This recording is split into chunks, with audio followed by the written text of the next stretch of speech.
ကျေးဇူးတင်ပါတယ်ဒါကြွားရမှာကြတဲ့ဒီမှာတယောက်စီထူးထူးကျေးဇူးတင်တယောက်စီဖြတ်တဲ့ကောင်းကင်ကဖြတ်တဲ့ပေါင်းချပေးပါစေဆုတောင်းနေတာဟုတ်တာကျွန်တော်ညနေတော့ကျွန်တော်ရေးချင်ထားတဲ့ကောင်းကင်ကတော့ဒီနေ့တော့ what is the meaning of life and hope ကျွန်တော်အသက်ရှင်တဲ့ခဏလေးမှာအသက်တာရဲ့အတိတ်ကဘာလဲအသက်တာရဲ့မျှော်လင့်ချက်ကဘာလဲဆိုတဲ့ကောင်းကင်နဲ့ပေါ်သွားတယ်ဒီနေ့ကျတော့နပိုလီယန်ပြင်သစ်ပြည်နပိုလီယန်အေဂရစ်အီဂျစ်တီးယားပြီးတော့ပြင်သစ်ပြည်ကိုမြေထဲပြန်တဲ့ခီးနဲ့ပေါ်စီခီးသူစစ်ဖို့ချုပ်နေတဲ့အတူပြန်လာခဲ့ပါအဲ့ညလာတာကောင်းကြီးခုလုံးကတာယာနေတယ်ကျေရလို့ဖွေးနေပဲပေါ်နေတယ်အဲ့ဘုံချုပ်ကြီးတွေကကောင်းကင်ပေါ်ကြီးပြောနေကြတယ်ဘာပြောနေကြလဲဆိုရင်ဒီအဲ့ဒီကျေရီလာတွေမြခတ်တရားတွေရှိနေရပြအောင်နေတယ်လို့တိကျပြီးပြောတာဒါနဲ့တယောက်ကမပြောငါတို့စဉ်းစားလို့မရဘူးဒီငါလည်းပဲဖျားမှန်စေနေဆိုတော့တွေးလို့ကိုမရဘူးလို့ဒါတယောက်ကပြောလိုက်ပါအဲ့ချိန်မှာကိုယ်လည်းဖြတ်သွားတာဘုလိုနာဘုလိုကြီးကခုနကဘာပြောနေကြတာအဲ့တော့လူပြင်းကြီးကနေလိုက်တဲ့ခါကျတော့သူပြုံးနေပါဖြစ်ရမှာမသိမဟုတ်ခဏပြောတာကျွန်တော်ကြားလိုက်တယ်ခဏခံလို့ဘာဆွေးနွေးနေကြတယ်လို့ပြောလိုက်တော့ဘုလိုကြီးတယောက်ထားပြောလိုက်အော်ဒီလိုပါနေခတ်တာနေလာကျနေခတ်တာလေးဘုရားဖန်ဆင်းတယ်လို့သူငယ်ရုံကြီးတယ်ကျွန်တော်တို့အဲ့လိုဖန်ဆင်းခြင်းဘုရားရှိတယ်ဆိုတာစဉ်းစားလို့မရဘူးလို့ပြောလိုက်တော့အဲ့လိုပြောလိုက်တဲ့အခါဟာဘုရားကြီးကျွန်တော်ပြောပြ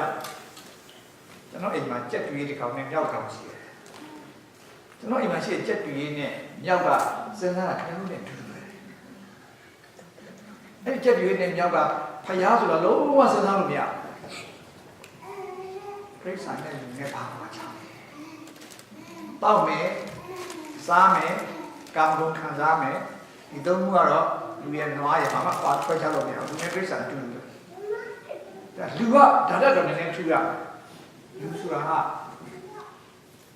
ကျွန်တော်ဘယ်လိုလုပ်ပြီးလူဖြစ်လာကျွန်တော်သိပြီးဘာဘယ်ရောက်သွားကျွန်တော်ဒီကဘာပေါ်မှာလူဖြစ်လာပြီတခါလည်းပဲဆုံးတော့သွားပြီနောက်ဆက်ပြီးတော့ဘာမျိုးလေးချက်ရှိနိုင်သေးလဲကျွန်တော်အသက်ရှင်နေဘဝမှာလူနဲ့ပြိဿာအဲ့အချက်ကပွားထားတယ်ပြိဿာကဒါလည်းကျွန်တော်မှမစဉ်းစားဘူးဒါလည်းဘာမှမတွေးဘူးတွေးလည်းမတွေးတတ်ဘူးစဉ်းစားလည်းမစဉ်းစားတတ်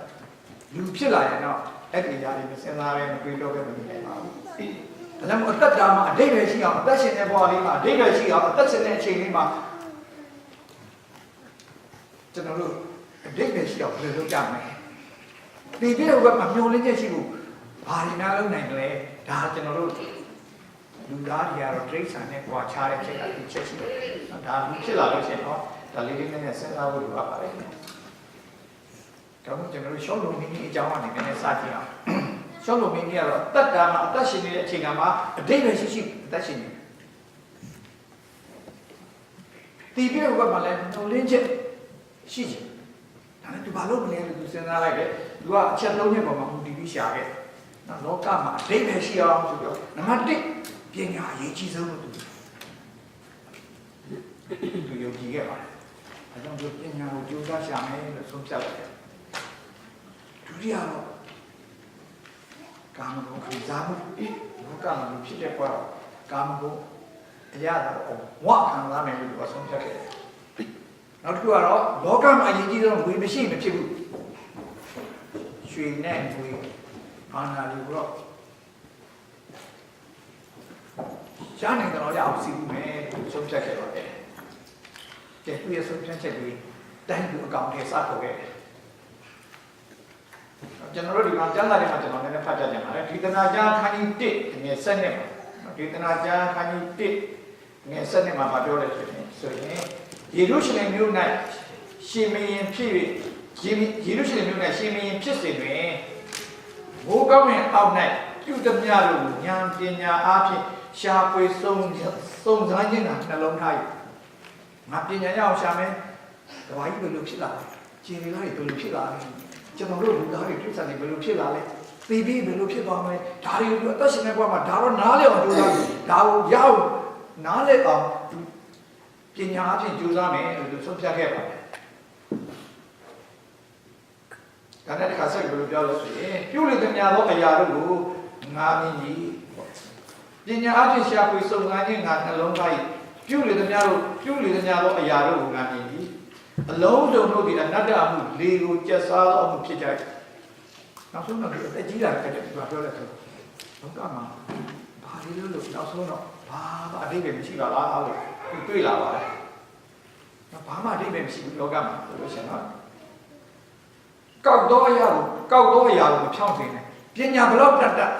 ကောက်တဲ့အရာကိုမဖြောင်းစေနိုင်ဘူးနောက်တစ်ခါဘယ်လိုပြောလဲဆိုရင်ချို့တဲ့တော့အရာကိုမရည်တွက်နိုင်ပညာများနေညူညင်စရာအကြောင်းများ၏ပညာတိုးပွားလေဝန်နေစရာအကြောင်းတိုးပွား၏ပညာရေးရှာတော့ပညာရှိလေလေဝန်နေစရာတွေပို့တွေ့လေပညာများလေလေစိတ်ပြည့်စရာတွေပိုများလာလေဖြစ်တယ်ဒါပေမဲ့ပညာများလို့လူပညာနဲ့ဘာမှလုပ်လို့မရဘူးဆိုတော့တွေ့လာ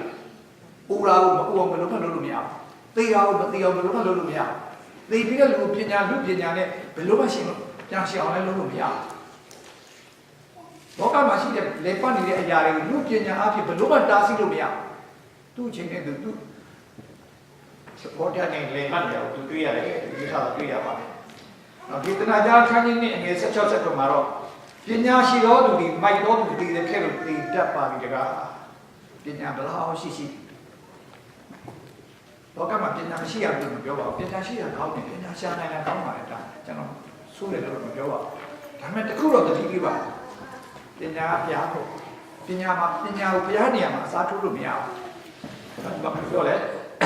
ပညာရှိတော်သူဒီမိုက်တော်သူဒီတဲ့ခဲ့လို့တည်တတ်ပါပြီတကားအလုံးစုံတို့ဒီအနတ္တတတ်ဖြစ်ကြတယ်လောကပညာတော့ကတော့ဘလောက်ရနောက်ဆုံးတော့အနတ္တပါပဲကျွန်တော်ရှင်ဘုန်းပြောတာပြောပဲလေတိတော့ကောရိန္သုဝါဒတာပထမတော့အခန်းကြီး1အငယ်20မှာလောကီပညာကြီးဘုရားခင်ရှိတော်၌မိုက်မဲခြင်းဖြစ်လောကပညာရရုံကတော့ဘုရားခင်ရှိမှာဘာမှမဟုတ်မိုက်မဲခြင်းပဲဖြစ်တယ်လို့ပေါ်ပြတာတွေ့ရပါတယ်လူရဲ့အတိတရားလူရဲ့ပညာဆိုတာအကန့်အသတ်ရှိတယ် limited နောက်ဆက်ကြဝဠာကြောင့်ကျွန်တော်လေးလာတဏှာရောက်ကြတော့ဘာမှမနားမလဲတော့ဘုရားစစ်ဒါကြောင့်လေးလာအားလုံးနားလေမယ်လို့ထင်တယ်ဒါပေမဲ့တဏှာရောက်လို့ရှိရင်ဘာမှနားမလဲတော့ဆက်ကြဝဠာဘယ်လောက်ကျေတယ်လဲလို့တိုင်းတဏှာကြရင်ဘယ်လိုမှတိုင်းလို့လည်းမရတော့ဘာမှလည်းနားမလဲတော့လူပညာဆိုတာအကန့်အသတ်မရှိဘူးလူပညာဆိုတာ limited တဏှာရတယ်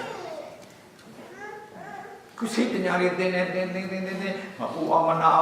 ဘယ်လိုမှလုပ်လို့မရဘူးနောက်ဆုံးကျတော့ပူတဲ့ချိန်ကျပူတာပဲသိတဲ့ချိန်ကျသိတာပဲဒီပညာအကန့်အသတ်ရှိတယ်ဒါမှမဟုတ်နောက်ဆုံးရှုံးမှပြောခဲ့တယ်လောကမှာဘလောက်ပညာရှိ no god no meaning ဒါတော့လောကမှာတက်ရှင်နေတေချာစဉ်းစားဖျားတာမရှိဘူးဖျားတာမသိဘူးဆိုရင်လောကမှာဖြစ်တဲ့ဘောဘာတိတ်ပဲမရှိဘူးလောကမှာဘလောက်ပညာရှိနောက်ဆုံးတော့သူကပြောခဲ့တယ် no god no hope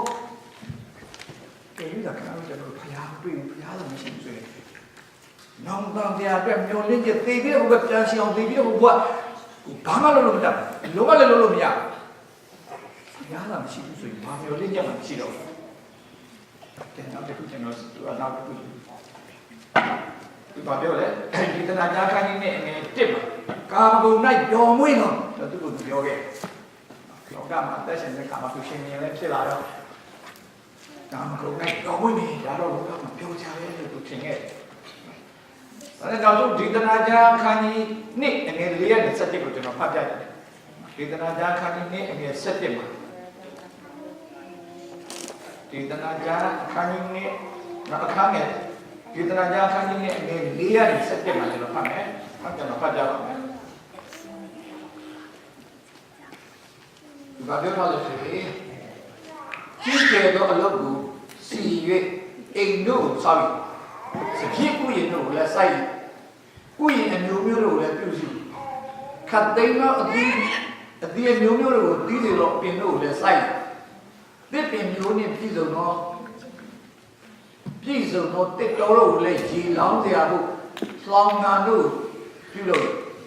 中央家中没马路的这里，中的方面嘞新家，俺们一路上呢有那批葡萄皮包路的，俺们最少的几年呢，容易在水位过来讲，下面那菜鸟班啊，那几个呢，给了空过来讲，俺西路，人他妈要家没马路来讲。လူသားတို့ပျော်မွေ့တတ်သောကျင်ရမိမပေါင်းမောင်မမိတ်တန်တို့ကို၎င်းငါသိပြီထို့သောငါရင်ယေရုရှလင်မြို့၌ဖြစ်ဖူးသောလူအပေါင်းတို့တဲ့ငါသည်တိုးပွား၍ကြီးမြင့်ခြင်းတို့ရောက်ငါပညာလည်းတည်ရရှိငါမျက်စိတတ်မဲ့လိုချင်သောအရာတစ်စုံတစ်ခုကိုပြန်ငါမမြင်သူမျက်စိထဲမှာတတ်မဲ့တဲ့အရာတစ်ခုမှမမြင်ငင်းလေးကြောက်သူကြိုက်တယ်ဆိုလာခဲ့ပြဖတ်ပြေလို့ဆိုကိုလုံးမဲ့သူလောက်လာခဲ့နော်ဒါနဲ့သူဘာပြောလဲဆိုလို့ရှိရင်ထိုကငါစီရင်ပြုပြီးသမျှငါကြိုးစားအားထုတ်သမျှတို့ငါကြည့်ရှိ၍အလုံးစုံတို့ရဲ့နတ္တအမှုလေးကိုကျက်စားသောအမှုဖြစ်ကြ၏ဒီအောက်မှာကောင်းအကျိုးတစ်စုံခုများမရှိနောက်ဆုံးအသက်ကြီးလာတာဒီပြတဲ့ခုနကဘာမှအကျိုးမရှိဘာမှအတိတ်မရှိဘူးလို့သူပြောသူကြီးမေးပါသူကြီးရကျွန်တော်တွေ့ရပါတယ်နော်ကျွန်တော်တို့ဒီမှာဒီ first king 11 2 3 2နဲ့3မှာဟို1နဲ့3မှာဖတ်လို့ရှိရင် first king ဆိုရင်တော့ကျွန်တော်တို့ပထမဟိုဆိုတော့ဓမ္မရာဇဝင်တတိယစာတော့ကျွန်တော်ဗမာလိုတော့ဓမ္မရာဇဝင်တတိယစာတော့ခန်းကြီး1ခန်းငယ်2နဲ့3မှာပြောလဲဓမ္မရာဇဝင်ပထမစာတော့ဟိုတတိယစာတော့ခန်းကြီး7ငယ်2နဲ့3မှာသူအမိဘုရားမဘလောက်ယူခဲ့လဲဆိုလို့ရှိရင်မင်းကြီးမင်းသားမင်းမျိုးတွေကအမျိုးသမီး900မိဖုရား900ခန့်ခဲ့နောက်မင်းကြီးမင်းသားမဟုတ်တဲ့ညီမျိုးမင်းနဲ့မဟုတ်တဲ့လူတွေက300ယူခဲ့သူမိမမောင်တစ်ခါလေကျွန်တော် Science of the Time နဲ့ magazine မှာချက်ဝင်းချက်ဆိုဆရာရဲ့ကျွန်တော်မိဘစကားရဆိုခဏမှရှိတယ်ဒါနဲ့လူငယ်တယောက်ကပြီးလာတယ်ဆရာကြီးတဲ့အဲ့ဒီကြားလာကိုဖတ်ပြီးတော့မိမ1000ရှောင်းမင်းမိမယူတာ1000ပဲဆိုတာမှားတယ်လို့ကျွန်တော်ထင်တယ်။ဘာဖြစ်လို့လဲဆိုတော့ကျွန်တော်ပြန်လေ့လာတဲ့ခါကျတော့ကျွန်တော်အီသိုပီးယားလာတဲ့ friend of Shin မှာဆိုတဲ့ဘုရင်မလည်း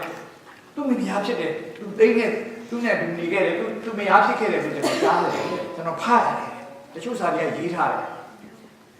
အဲ့တော့ friend of Shin ကဆိုရင်ရှောင်းမင်းကြီးကမိမ1000နဲ့တယောက်ဟုတ်လားလို့ပြေးလိုက်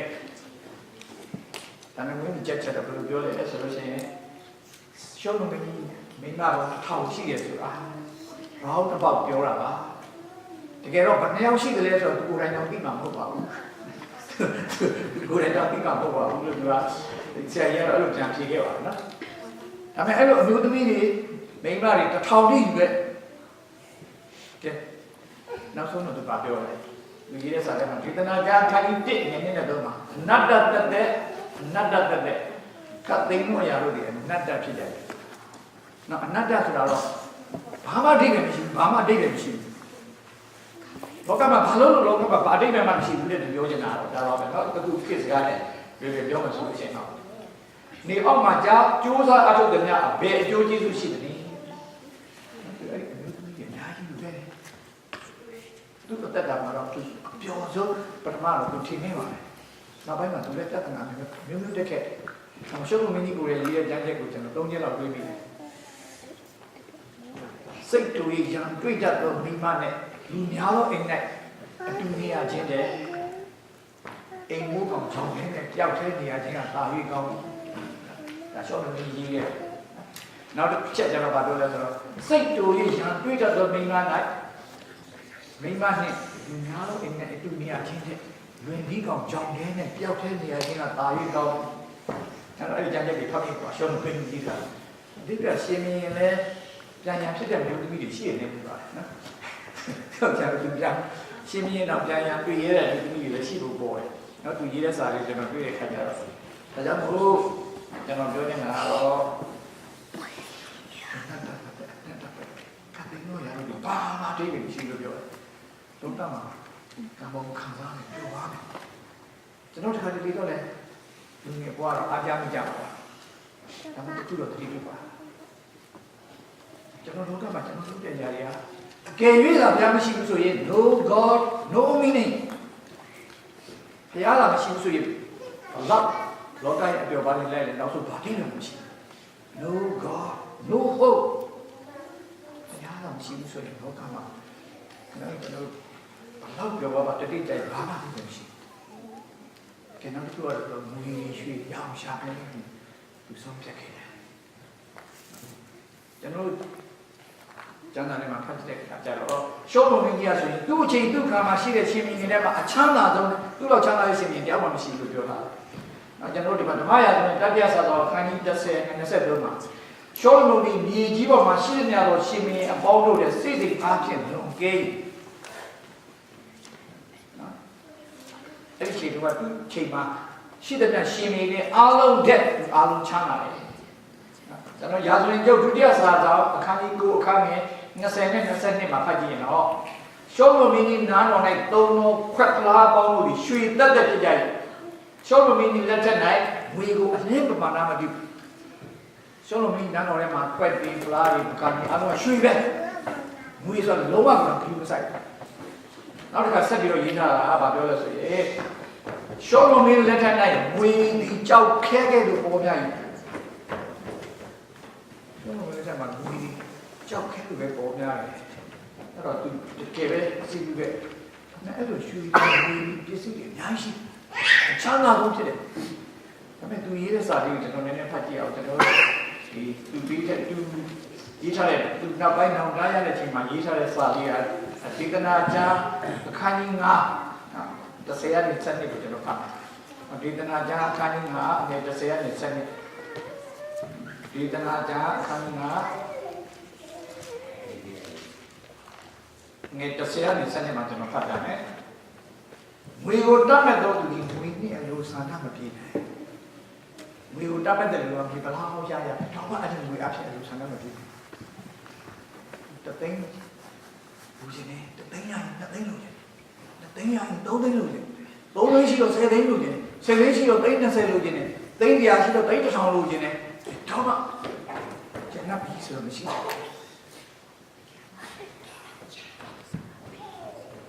ကျွန်တော်ရန်ကုန်မှာကျွန်တော်ခေါ်ပြီးဖျားရှိခိုးတယ်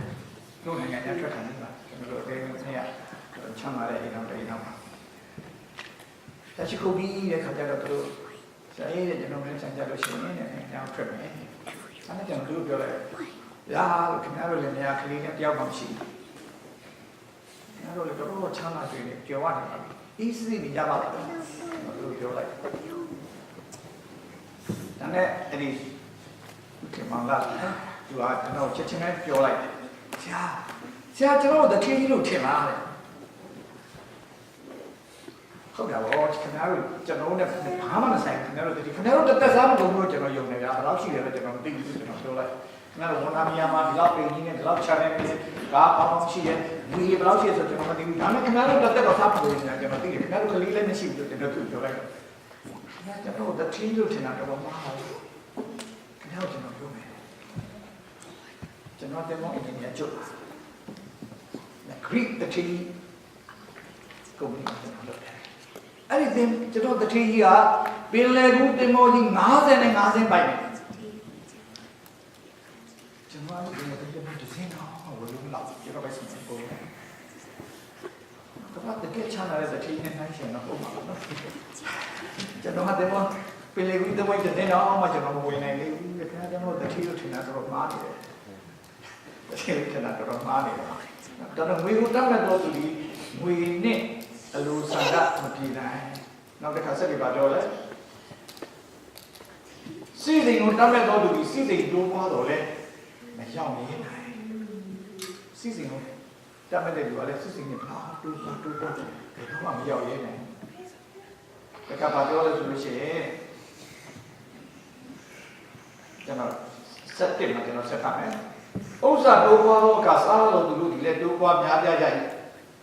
ဥစ္စာရှင်ဒီမျက်စိနဲ့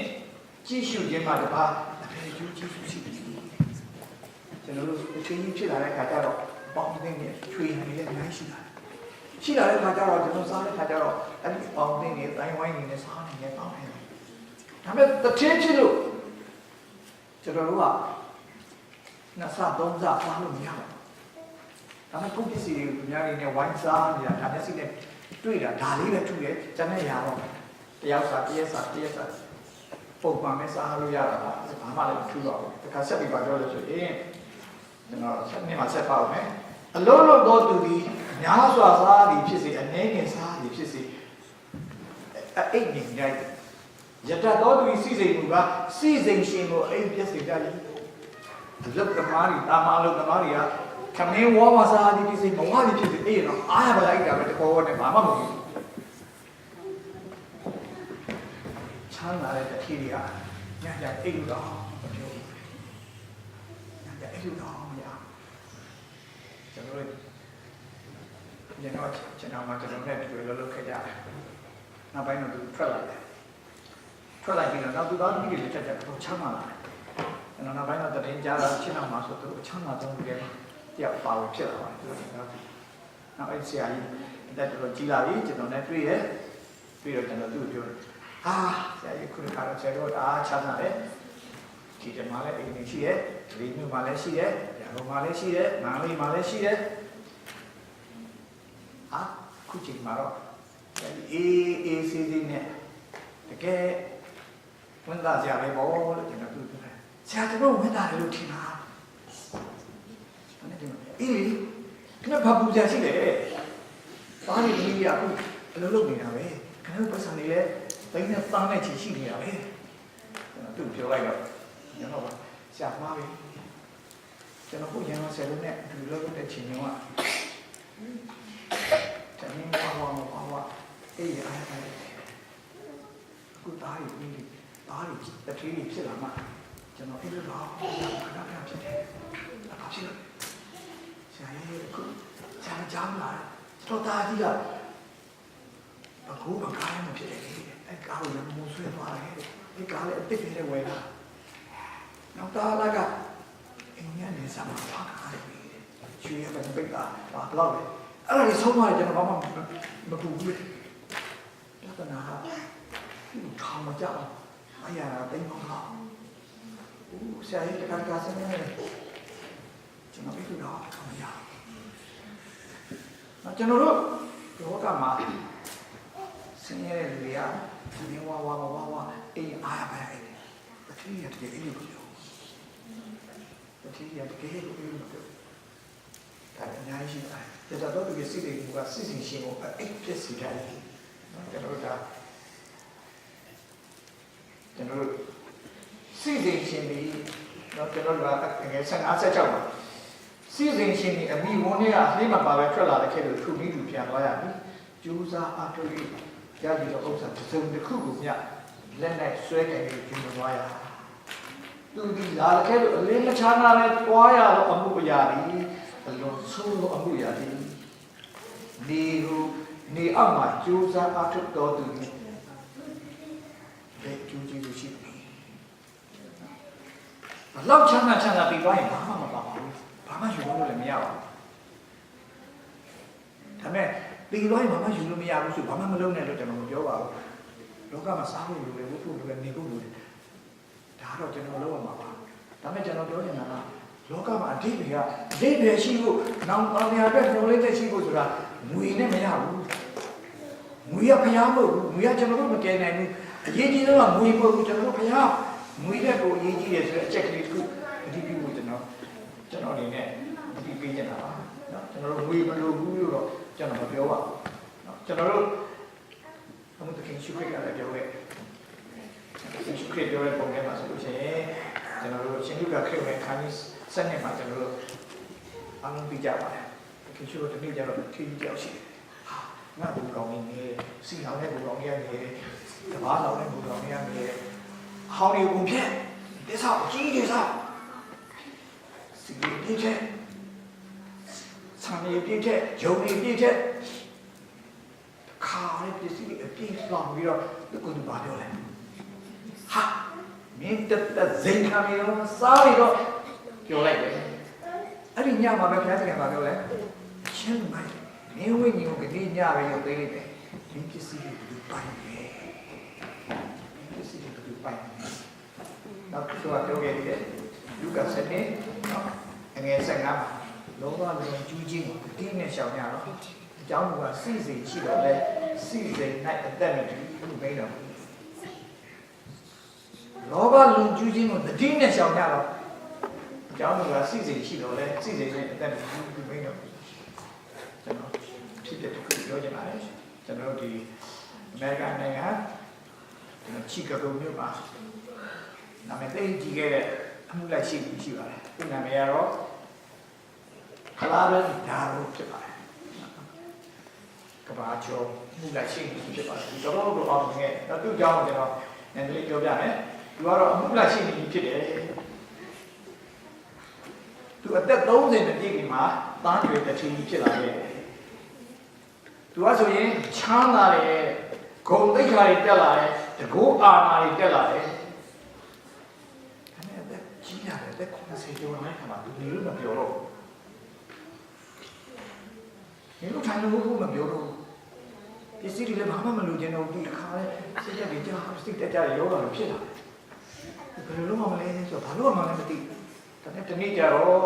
ဘာပဲဖြစ်ဖြစ်ဒီနေ့နေ့တည်းတမနေ့ပါကြတော့ချီကာဂိုမြို့ University Church ကိုသွားပြီးတော့ဖျားကြောင်တက်ပါတယ်ဖျားကြောင်သွားတက်အဲ့ဒီဖျားကြောင်သွားတက်တဲ့ခါကျတော့ဖျားဟောချက်တစ်ခုပြည့်အဲ့ဆရာဖျားဟောတာအဲ့ဆရာကမှလည်းသိတာကိုပြောဟောတာပါဒါပေမဲ့အဲ့ဒီဖျားဟောချက်ကသူ့ထားတဲ့ရည်ရွယ်ပြောလို့ဖြစ်သူပြောတဲ့သူ့ရဲ့ဖျားဟောချက်ရဲ့ခေါင်းစဉ်ကတော့ The meaning of life and hope are found only in Jesus. The meaning of life and hope are found only in Jesus. အသက်တာရဲ့အဓိပ္ပာယ်နဲ့အသက်တာရဲ့မျှော်လင့်ချက်ကခရစ်တော်၌သာရှိတယ်ဆိုတဲ့တရားဟောချက်ကိုကြားလိုက်ရတယ်။အဲဒီတရားဟောချက်ကသူ့တခါဒါလည်းသူ့ကိုဒီပြောနေတယ်လို့ခံစားရတယ်။တရားဟောပြီးတဲ့တရားဟောဆရာကိုစောင့်ပြီးနှုတ်ဆက်တယ်။နှုတ်ဆက်ပြီးတော့သူ address ကclick ပေးလိုက်ဆရာတဲ့လာတယ်ဆရာကျွန်တော်လက်ချောင်းတယ်။အဲ့တော့ဖြစ်တော့တရားဟောဆရာတွေ့ရောက်လာတယ်။ရောက်လာတဲ့ခါကျတော့ဒါတော့ဘာပြောလဲဆိုရင်ဆရာဟောတဲ့တရားဟောချက်ကကျွန်တော်သိစိတ်ကြည့်လိုက်ပါကျွန်တော်အခုအသက်အိုလာပြီဒါနဲ့ကျွန်တော်ငါကြောက်နေတယ်ဘယ်တော့မှမသိဘာလို့မှမသိဖြစ်နေတယ်ကဘာနေကြည့်ရင်တော့ကဘာလူတွေကကျွန်တော်ပြောတယ်ဟာဒီပုဂ္ဂိုလ်ရက်တာအောင်မြင်တဲ့ပုဂ္ဂိုလ်ကြီးလို့လူတွေကကျွန်တော်ပြောကြတယ်ဒီပုဂ္ဂိုလ်လူအတွေ့ပေါ်နဲ့လူအမြင်နဲ့တော့မှန်ပါတယ်ဒါနဲ့ကျွန်တော်အိုပြီးကျွန်တော်ကြာရှိတဲ့တိတ်နေကြအကြောင်းမရှိတော့ဒါတော့အသက်ရွယ်မှာကျွန်တော်တရားပြန်စဉ်းစားကြည့်တော့ကျွန်တော်သက်တာဒါမဟုတ်ဘူးဒါနဲ့ကျွန်တော်သက်တာမပြီးနိုင်ဘူးတဲ့ရှားတယ်မင်းညာကျွန်တော်ချမ်းသာဖတ်ဖတ်တယ်ကျွန်တော်အိတ်လို့မရဘူးချမ်းသာဖတ်ဖတ်တဲ့ခါကျတော့ချမ်းတဲ့တစ်ချက်ကိုကျွန်တော်ဖတ်မိတယ်အဲ့ဒီချမ်းချက်ကလည်းကျွန်တော်ကိုယူပြီးပြောသလိုလိုဖြစ်တယ်လူကခန်းကြီး9ငယ်9မှာဘာပြောလဲဆိုရင်တညာလုံးဖမ်းတော်လဲ9တကောင်မှမရဘူးရှားတယ်အဲ့ဒီချမ်းချက်ကကျွန်တော်ပြောနေတော့ဘာပြောလဲဆိုလို့ချင်းကျွန်တော်အသက်တာမှာတက်တာလုံးဖမ်းခဲ့တယ်ရှာခဲ့တယ်ဘာမှမရပါဘူးအကယ်၍သာအခုကျွန်တော်တည်သွားမယ်ဆိုရင်ကျွန်တော်တင်ငိုင်းရဲ့ကြောက်ပြားကျွန်တော်တင်ငိုင်းကြီးရဲ့ကြောက်ပြားပေါ်မှာဆိုရင်နော်ဒါလည်းဒါတို့တက်တာလုံးရှာတော့လဲဘာမှမရပါဘူးကျွန်တော်ကြောက်ပြားပေါ်မှာစာရန်ထူအောင်မှာပဲဒီကြမ်းကြီးကကျွန်တော်ကိုပြောနေတယ်လို့ကျွန်တော်ခံစားရတယ်ဒါကြောင့်ကျွန်တော်အနေနဲ့ဒါနဲ့မလုံးဝဆိုကျွန်တော်သိလာတယ်အခင်ရှိတဲ့ကပြောတယ်မသက်ဆက်ချောင်းနဲ့ဆက်ချောင်းမှာလူဒီဆက်ကြောင်လိုက်တစ်ခုလုံးနေဆိုရတော့လေမိမိအသက်ဝင်နေဆုံးရှုံးတယ်ဘာကျိုးကျေးဇူးရှိတယ်ဘာဒိတ်ပဲရှိတယ်လေကျွန်တော်တို့ကမှပိုက်ဆံနေဘယ်လောက်ရှိ no god no meaning ကျွန်တော်ပိုက်ဆံဘယ်လောက်ရှိဖျားတော့ကျွန်တော်မရှိဘူးဆိုရင်ဘာဒိတ်ပဲမရှိကျွန်တော်ကပိုက်ဆံနေဘယ်လောက်ရှိရာထူးနေဘယ်လောက်ရှိ no god no hope ဖျားတာမရှိဆိုကျွန်တော်ကဘာမျိုးနဲ့ကျင်းတာမရှိဘူးစိတ်တော့ဘာပေါ့လဲခဏကဘာမှဒီနားရီအားလုံးမှာပြစ်သားဆိုတော့ဘာသာတိုင်းသဘောတူပါတယ် ဘာမှလူဖြစ်လာလို့ရှိရင်ဒါအားလုံးရဲ့ပြဿနာကတော့အပြစ်ပြဿနာပဲဆိုတာဘာသာအားလုံးကသဘောတူတယ်ဒါတော့အားလုံးဘယ်ဘာသာမှမငြင်းပါဘူးယောမတော့ငယ်တဲ့ဆင်မှာတော့ကျွန်တော်ဘယ်လောက်ထိကျမ်းစာပြောလဲဆိုရင် no one is righteous no not one ဖြောင့်မတ်တယ်မရှိတရားမှမရှိဘူး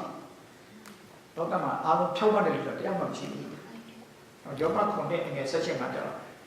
ရှင်ဘုရားကပြောတယ်ငါအထင်ငါစာတိပတိနဲ့ကောင်းမွန်ရာတစ်စုံတစ်ခုမှမရှိဘူးလူဆိုတာတော်မြတ်စာတိပတိကောင်းမွန်ရာတစ်စုံတစ်ခုမှမရှိဘူးတချို့ကလည်းကျွန်တော်ထင်တာကျွန်တော်တို့ကကြီးမှအပြစ်တွေလို့သူတို့အပြစ်သားဖြစ်လာတယ်လို့ထင်တယ်တကယ်တော့မဟုတ်ဘူးနော်ဆာလာကျမဆာလာဆရာကပြောခဲ့တယ်အမိဝန်နဲ့ဗိဒ္ဓရီတီစင်နာပြင်အပြစ်ဆွဲပါလေနော်ကျွန်တော်တို့ဗိဒ္ဓရီတီတွေကအပြစ်ဆိုတာအပြစ်လုပ်လို့ကျွန်တော်တို့အပြစ်သားဖြစ်သွားတာမဟုတ်ဘူးကျွန်တော်တို့အပြစ်သားဖြစ်လို့အပြစ်လုပ်နေတာကျွန်တော်တို့ကမွေးတွေကကျွန်တော်တို့ရဲ့ဂျင်းထဲမှာကအပြစ်ပါလာတာ။ဒါမှမဟုတ်အပြစ်က2မျိုးရှိတယ်ကျွန်တော်သတိပြုရမယ်။အင်္ဂလိပ်လိုတော့ sin and sinning sin ဆိုတာမွေးတွေကဇာတိပရိဂျင်းထဲမှာပါလာတဲ့အပြစ် sinning ဆိုတာကျွန်တော်တို့ကမကောင်းတာတွေကိုယ်ကိုယ်တိုင်လုံးကျူးတဲ့အပြစ်2ခုရှိတယ်။အဲ့တော့အသွေးသားတဲ့ပါလာတဲ့အပြစ်ကိုကျွန်တော်တို့ကဘယ်လိုမှလုပ်လို့မရဘူး။ကိုယ်အားကိုယ်ကိုယ်ဘယ်လိုမှလုပ်လို့မရဘူး။ဒါကြောင့်မို့ဘာသာတိုင်းကကျွန်တော်တို့အားလုံးအပြစ်သားပဲရဲဆိုတာဘာသာတိုင်းကသဘောတူတယ်။အပြစ်ထဲနဲ့လွတ်မြောက်ဖို့အတွက်တစ်ခုလောက်ရမယ်ဆိုတာလည်းဘာသာတိုင်းကသဘောတူတယ်။ဒါပေမဲ့နောက်ဆုံးတော့အဲ့ဒီအပြစ်ထဲနဲ့လွတ်မြောက်ဖို့ရနီလန်းနဲ့နောက်ဆုံးတော့ဘာသာကြီးအဆုံးသူတို့ဘာသာတရားမှာဆိုရင်နီလန်းပေါ်လာတယ်။တလားကတော့ကျွန်တော်တို့ကြည့်ရမယ်။ကျွန်တော်အကျင့်ကနေကျွန်တော်တို့အကျင့်အားဖြင့်အကျင့်ကဟိုဘက်ကမှအပြစ်ဒုတိုက်ကလွတ်မြောက်တဲ့တရားကိုပို့ပေးမယ်လို့ယုံတယ်။ဘာဖြစ်ဘုရားဘာသာတော့ဟိန္ဒူတို့ကတအားချင်းသူတို့အကျင့်ကနေကုသိုလ်ကောင်းမှုကနေသူတို့လွတ်မြောက်အောင်ပို့ပါလို့သူတို့ယုံတာဖြစ်ပါတယ်။နောက်တစ်ခုကတော့ဘလောက်ကျင့်ကြည့်ကြုံနေတော့မရဘူး။မကြည့်ရဘူးလို့ကျွန်တော်မပြောဘူး။ကျင့်ယုံနေတော့ဘာမှမရဘူး။ဘုရားဖန်ဆင်းထားတယ်။ဘုရားသာလေးကြည့်နေတယ်ဘုရားအဓိကပါအဲ့တော့ကျွန်တော်တို့ခရိယာဘာသာကတော့ဘုရားအဓိကဘာသာဖြစ်ပါတယ်အကျင့်နဲ့ကျင့်ရုံနဲ့တော့ဘာမှမရဘူးဒီတော်ဝါဒကခါကြီးနဲ့အချက်ယုံကြည်ခြင်းအပြင်ကျေးဇူးတော်ကြောင့်ကယ်တင်ခြင်းတော့ရောက်လာပြီကိုယ်အလိုလည်းရောက်ပြီမဟုတ်ကိုယ်ကုလိုရောက်ပြီမဟုတ်ဘုရားခင်တနာတော်မူတာဖြစ်တယ်ကျွန်တော်ခရိယာဘာသာကကယ်တင်ခြင်းကိုဘုရားသာမသိရင်ဘုရားသာမကယ်ရင်ဘာမှလုပ်လို့မရဘူးကယ်တင်ခြင်းကိုကိုယ်ကုလိုကြောင့်မရနိုင်ဘူးအကျင့်အားဖြင့်မရနိုင်ဘူးဖျားဖြစ်ရဲ့ကျေးဇူးတော်တရားလေးလို့လည်းဖျားဖြစ်ကဲတင်ကြီးအမှရနိုင်တယ်လို့ကျွန်တော်တို့ကပြောထားပါတယ်အဲကြတော့အပြစ်ဆိုတာဘာလဲလို့ဒီကမေးကြတယ်မေးမယ်ဆိုရင်လည်းဖြေရဘာလာနေလို့နှစားရှိတယ်လို့ဖြေရနေလို့နှစားထွက်ပါအပြစ်ဆိုတာဘာလဲလို့ပြောရင်ဘုရားဘာသာတို့ဟိန္ဒူတို့ကျွန်တော်တို့အကျင့်နဲ့ပြင်နေရတဲ့လူကကိုရာပြည့်တိုက်တာပြည့်ဒိတာပြည့်ငါသားနဲ့ပြမာတာပြည့်ကျွန်တော်ခင်ဟာတော့အပြစ်ဆိုတာဘာလဲလို့မေးလို့ရှိရင်ငါခေရှာ59အငယ်နှစ်မှာသင်အပြစ်ဒီဘုရားသခင်နဲ့ပွားစီပြီကျွန်တော်တို့အပြစ်ကဘုရားနဲ့ကျွန်တော်တို့ကာချထားလိုက်ကျွန်တော်အပြစ်ထဲမှာရောက်သွားတဲ့ခါကျတော့ဘုရားရဲ့အုပ်ချုပ်မှုလက်အောက်မှာမရှိဘူးအပြစ်တရားရဲ့လက်အောက်မှာရောက်နေတနည်းအားဖြင့်ပြောမယ်ဆိုရင်သခင်တူရှိတယ်မာနရဲ့အုပ်ချုပ်မှုအောက်မှာနဲ့ဘုရားရဲ့အုပ်ချုပ်မှုအောက်မှာအပြစ်သားဆိုတာကမာနရဲ့အုပ်ချုပ်မှုအောက်မှာရောက်နေတာဖြစ်တာနော်မာနရဲ့အုပ်ချုပ်မှုအောက်မှာရောက်နေပါတယ်ကျွန်တော်တို့မာနရဲ့အုပ်ချုပ်မှုအောက်မှာစာနာမာနရဲ့အုပ်ချုပ်မှုအောက်မှာရောက်နေတယ်ကျွန်တော်တို့ကဆိုရင်အပြစ်တရားရဲ့ကြုံဖြစ်နေတယ်အပြစ်တရားနဲ့လွတ်ဖို့ရကိုအားကိုကြိုးစားရုံနဲ့တော့တော့မှမရဘူးဘုရားဘာသာရတော့ဘယ်လိုလုပ်လဲဆိုရင်အပြစ်တမှုရာကြီးကိုကိုယ့်ရဲ့အကျင့်အားဖြင့်ကိုယ့်ရဲ့အထူးဒါနကုသိုလ်ကောင်းမှုအားဖြင့်ဘုရားကံကိုပို့ပေးမယ်လို့ပို့နိုင်ရောက်နိုင်တယ်လို့ယုံတယ်ကျွန်တော်တို့ကတော့သမုဒ္ဒရာကိုလက်ပြပြီးလို့တော့မှမရဘူးသမုဒ္ဒရာကိုလည်းအပြစ်တမှုရာကြီးကိုပကန်းရောက်ဘူးမှလက်ပြပြီးလို့မရဘူးဘုရားလာမကယ်ရင်တော့မှမရဘူး ဒါမှမဟုတ်ကျွန်တော်တို့ခရိယန်ဘာသာတော့ဘုရားအဓိကဘာသာဖြစ်တယ်ကျွန်တော်တို့ကအပြစ်ဆိုတာလေအပြစ်ရဲ့အတိတ်တွေကိုပေါ်တဲ့အခါမှာလေကျွန်တော်တို့ခရိယန်များနေနေတယ်ကအပြစ်ဆိုတာဘုရားရဲ့အုပ်ချုပ်မှုအောက်မရှိဘဲနဲ့မာနရဲ့အုပ်ချုပ်မှုအပြစ်တရားရဲ့အုပ်ချုပ်မှုအောက်ရောက်နေလို့အပြစ်သားဖြစ်တယ်အဲ့တော့ကျွန်တော်တို့အပြစ်တရားနဲ့လူ့ဘဝရဲ့ဒီလမ်းကကျွန်တော်တို့ခရိယန်များအတွက်တော့တခုပဲရှိပါတယ်ကိုအားကိုကျူးစားနေများဖြစ်တော့ကျွန်တော်တို့ဘယ်လိုပြောလဲမာသဲ7အငယ်7ချက်ဝင်လေးပြင်မလို့သူပေါင်းလို့ငါထောင်လို့လာကြငါဒီချမ်းသာပြီးမယ်ကျွန်တော်ညကပေါ့ကျွန်တော်တို့ဖခင်ရဲ့အုပ်ချုပ်မှုများဥက္ကလွတ်နေတယ်ဖခင်ရဲ့အုပ်ချုပ်မှုအပြင်ဘက်မှာရောက်နေတယ်ဖခင်တကယ်ကျွန်တော်တို့ဖိတ်ခေါ်နေတယ်ဝင်လေးပြင်မလို့သူပေါင်းလို့ငါထောင်လို့လာကြတော့ငါဒီချမ်းသာပြီးမယ်မင်းတို့ကြည့်ရတယ်မင်းတို့အဖြစ်တမှုရအောင်ဖြစ်ပြီးလို့မရဘူးငါဘက်ကောင်းပို့ပြီးမယ်ငါထောင်လာပါလို့ခေါ်နေပါလေဒီရှင်ကတစ်နေဆက်ချက်ပါဒီလိုအဖြစ်ဒီဂရိပါသွေးနဲ့အမြတ်နေလို့လဲမိုးဝင်းနေလို့ဖြစ်တယ်ဒီလိုအဖြစ်ဒီညီညာတော်ဆက်ရှိတော့လဲတိုးမွေးခဲ့လို့ဖြစ်စီမယ်ခင်ဗျားတို့ကျွန်တော်ဘလောက်အဖြစ်ကြီးဘုရားသခင်မလွတ်နိုင်တဲ့အဖြစ်ဆိုတာမရှိဘူးဘုရားသခင်မဖြေလွတ်နိုင်တဲ့အဖြစ်ဆိုတာမရှိဘူးကျုပ်တွေကဘုရားသခင်ကျွန်တော်အပြစ်မလွတ်နိုင်တော့ပါဘူးလို့ပြောကြတယ်တော့ကျမ်းစာထဲမှာဘုရားသခင်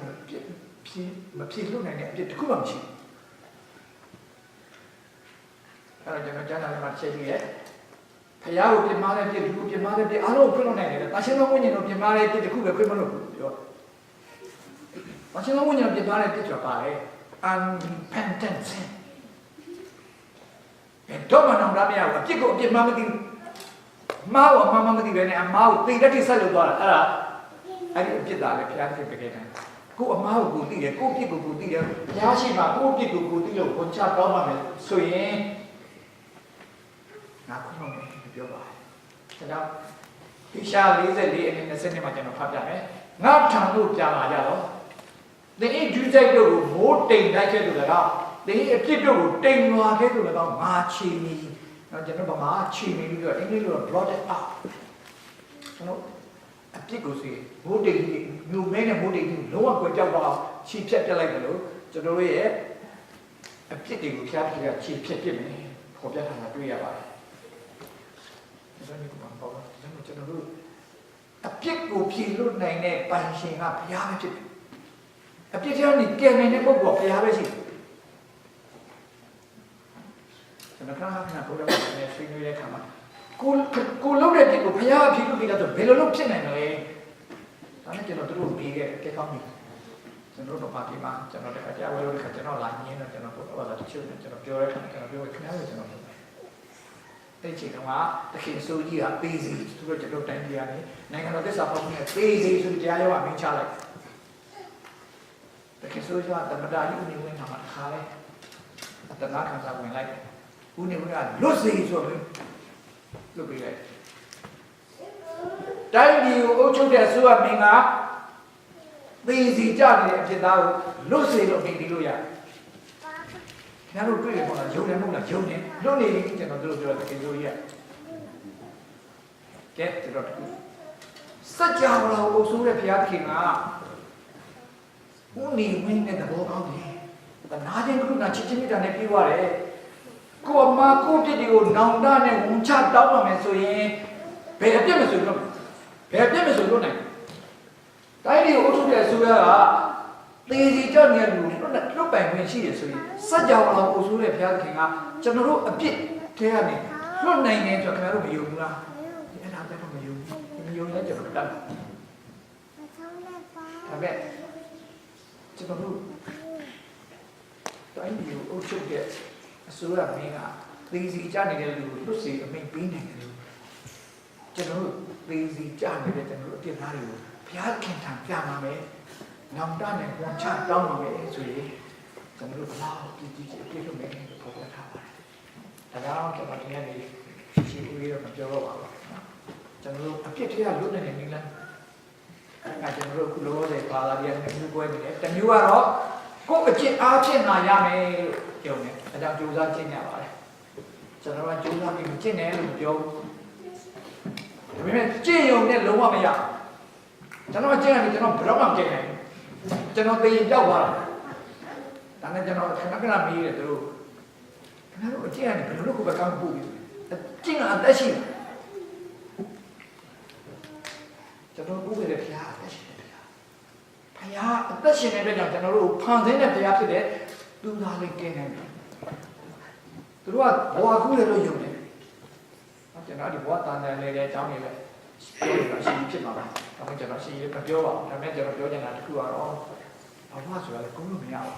သူတို့ကခဏခဏပြောတယ်လူဆိုတာဝင်စားတယ်အပြင်းနဲ့ဝင်စားတယ်ဒါနဲ့ကျွန်တော်တို့မေးတယ်အပြင်းနဲ့ဝင်စားလို့ရလို့ရှိရင်တချို့ယောက်ျားတွေကသားမျိုးစီမရှိဘူးမိန်းမအယောက်တရားတွေဘယ်တော့မှခလေးမရှိဘူးတချို့မျိုးသမီးတွေကသားမျိုးစီမရှိဘူးယောက်ျားယောက်တရားတွေဘယ်တော့မှခလေးမရှိဘူးလောကမှာတိရစ္ဆာန်ရဲ့သဘာဝကိုလေ့လာတာသစ်ပင်ရဲ့သဘာဝကိုလေ့လာတာလူရဲ့သဘာဝကိုလေ့လာတာမျိုးသွားတာအဲ့စနစ်ပဲဖို့နဲ့အမှနော်ကျွန်တော်တို့ခုလူတယောက်ဖြစ်လာဖို့ဆိုတာအများကြီးမှာပေါ့ဖိနေမင်းနဲ့ပေါင်းစားတဲ့ခါကျတော့ကျွန်တော်ဂျင်းလေးတစ်ခုဆယ်လေးတစ်ခုရအမေရှိကခုမိုးစုံ23ခုဖေရှိကခုမိုးစုံ23ခု46ခုနောက်ဒီ46ခုဂျင်းလေးကနေပြီးတော့ကာဗွန်ကော်ပီဖြစ်လာတယ်နောက်ပိုင်းမှာတစ်လုံးကနေနှစ်လုံးနှလုံးကနေလေးလုံးနောက်ဆုံးအသက်ရှင်တဲ့လူဖြစ်လာလူဆိုတော့အပြင်းတော့မစားလို့မရဘူးကျွန်တော်တို့အတွင်းကနေမျိုးစိရှိတော့အဲ့ဒီမျိုးစိနဲ့တစ်စက်ပေါက်သွားလာတရိစ္ဆာန်လည်းဒီတိုင်းပဲတစ်ပစ်ပန်းမင်းလည်းဒီတိုင်းပဲစနစ်ကအတူတူပဲဘောတရားအတူတူပဲအဲ့တော့သူတို့ကတော့ဝိညာဉ်ဆိုတဲ့အရာလေးကမသိနိုင်တဲ့အရာဟိုဘက်ကူလိုက်ဒီဘက်ကူလိုက်ဒါလည်းလုံးဝမဟုတ်ဘူးဒါကြောင့်မို့ကျွန်တော်တို့ဒီပြပါကျွန်တော်တို့ဖန်ဆင်းထားတဲ့ဘုရားဒါလင်းကျွန်တော်တို့မသိနိုင်တဲ့နေရာမသိနိုင်တဲ့အဖြစ်ကိုကယ်နိုင်တဲ့အချိန်ကဘုရားတည်တပါးလည်းရှိတယ်။ဒါကြောင့်ကျွန်တော်တို့ခရိယာန်ဘာသာကဘုရားအဓိကဘာသာဖြစ်တယ်။ဘုရားကိုအဓိကယုံကြည်ရမယ်။ဘုရားကိုယုံကြည်ပြီးဘုရားစကားကိုနားထောင်ခြင်းဖြစ်ပါတယ်။ကယ်တင်ခြင်းကတော့ကျွန်တော်တို့အကျင့်နဲ့မရဘူးဆိုတာသိပြကြပါ။ဒါကြောင့်ဘုရားသာလင်ကျွန်တော်တို့ကယ်တင်နိုင်တယ်။ဘုရားကိုကျွမ်းမဲ့ယုံသက်ခါကြပါဘုရားထံပြန်ကြ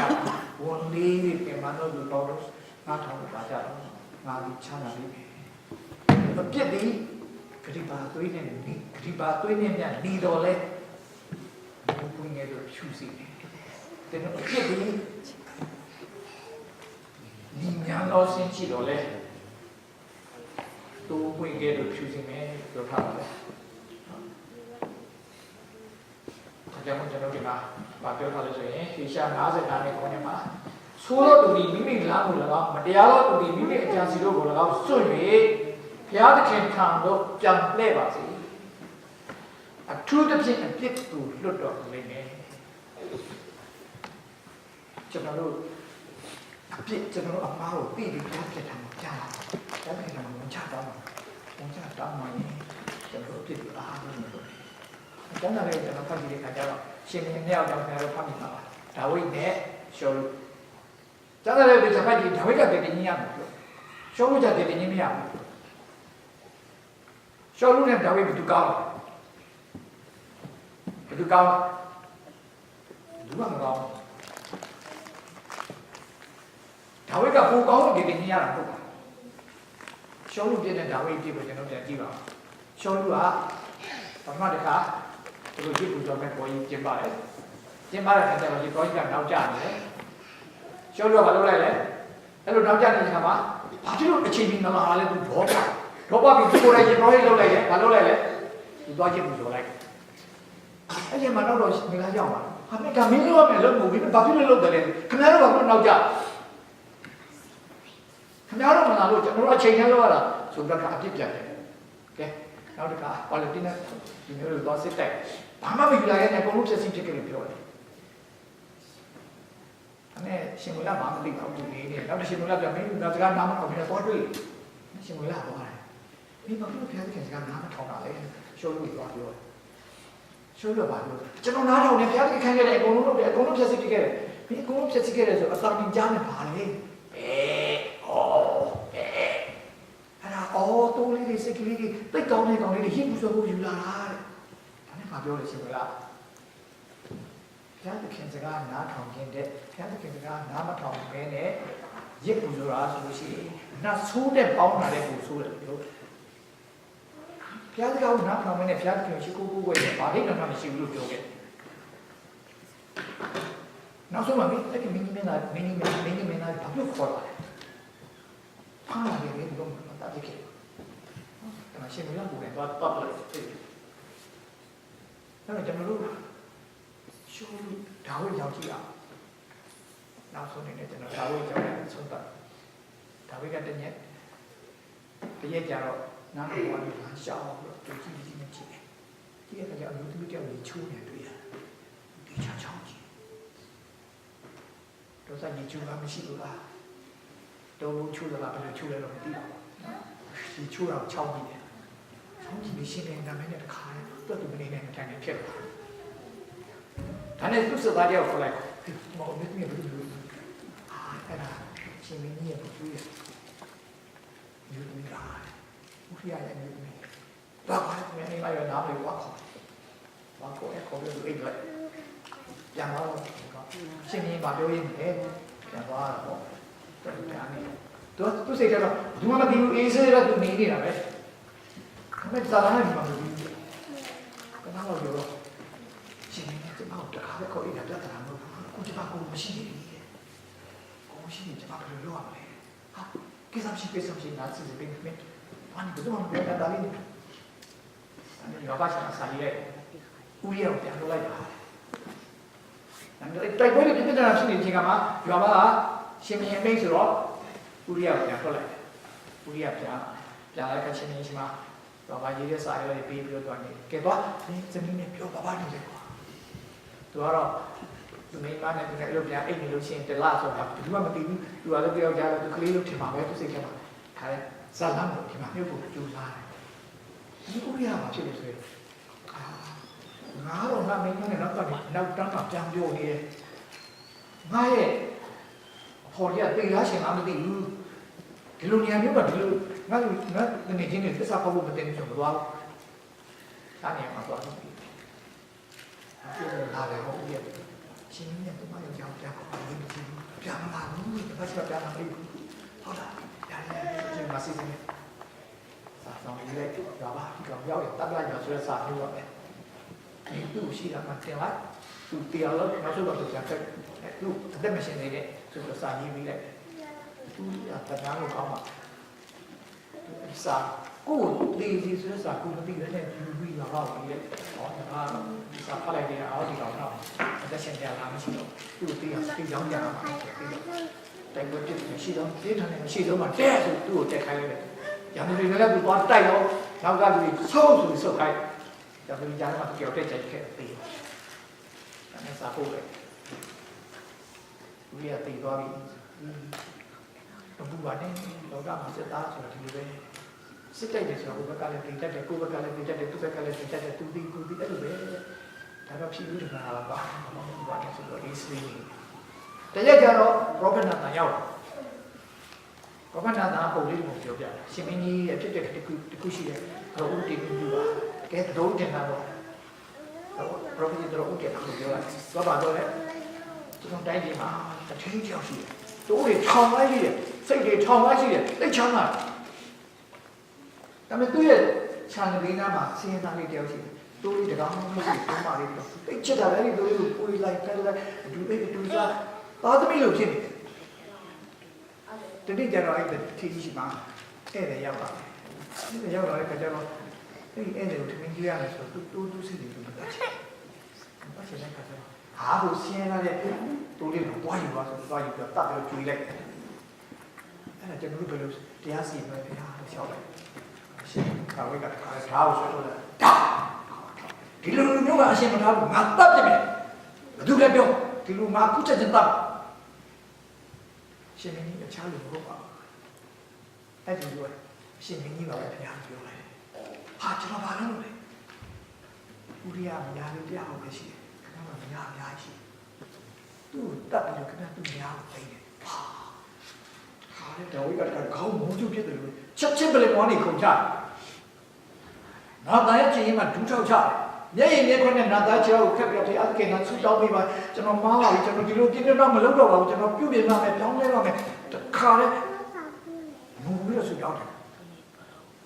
안에 나다 피하고 수다네 야도 그렇게 제가 이거 봐 봐. 그러면 그냥 저는 뭐 가면 어떻게 니게 두르게 다위가 뭐 소리 다음에 다위가 또 어디고 어디로ပြောရင်အဲ့ဒီအဖြစ်ကိုချက်ချင်းဝန်ချတောင်းပါမယ်ရှောလူကသူမှားတဲ့အဖြစ်ကိုသွားပြောရင်ဘယ်တော့မှဝန်ခံမှုစင်ကြီးကမှာကိုအဖြစ်ကိုအမားတွေကိုဝန်မခံမဲ့စင်ကြီးကနေရင်တော့ဘယ်သူမှကြည့်နေရမှာမဟုတ်